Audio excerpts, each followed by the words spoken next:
శ్రీ రామకృష్ణ ప్రభ ఛానల్ను చూడండి, మాసపత్రికను చదవండి.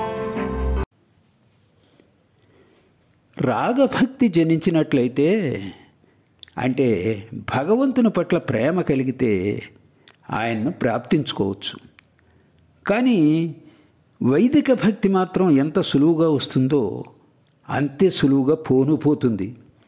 ఇంత జపం, ఇంత ధ్యానం, ఇన్ని యజ్ఞయాగాదులు చేస్తాను, ఇన్ని ఉపచారాలతో పూజ చేస్తాను, పూజ సమయంలో ఈ మంత్రాలు పఠిస్తాను అని అనుకోవటం వైదిక భక్తి. రాగభక్తి అనేది ఎవరికి కలుగుతుంది? పూర్వజన్మల్లో అనేక పుణ్యకర్మలు చేసిన వారికో లేకుంటే నిత్యసిద్ధులకో ఆ భక్తి కలుగుతుంది. పూర్తిగా పాడుబడిన ఇల్లు ఒకటి ఉందనుకోండి, అందులో ఉన్న పిచ్చి మొక్కలను చెత్తను తీసివేస్తుంటే గొట్టంలో ఉన్న నీటి బొగ్గ ఒకటి కానవచ్చింది. అది మట్టి ఇటుకలతో కప్పబడి ఉంది. వాటిని పక్కకు తొలగించిన వెంటనే నీరు పైకి ఎగజిమ్ముతుంది.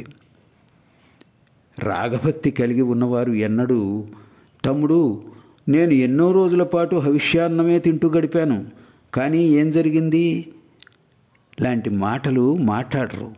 క్రొత్తగా వ్యవసాయంలోకి దిగిన వారు పంటలు సరిగ్గా పండనట్లయితే వ్యవసాయం మానుకుంటారు.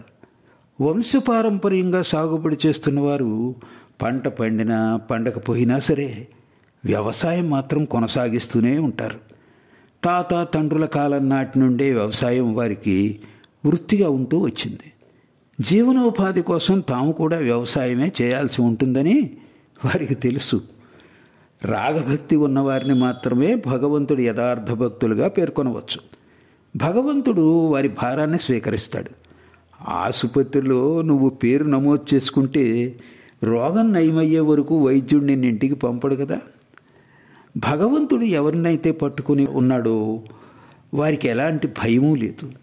అలా కాకుండా పొలం గట్టు మీద నడిచేటప్పుడు తానే స్వయంగా తండ్రి చేతిని పట్టుకున్న పిల్లవాడు ఏమరపాడుతో చేయిచారి కింద పడిపోయే ప్రమాదం ఉంది. అయితే తండ్రే పిల్లవాడి చేతిని పట్టుకున్నట్లయితే వాడలా పడిపోయే ప్రమాదం ఉండదు సుమా.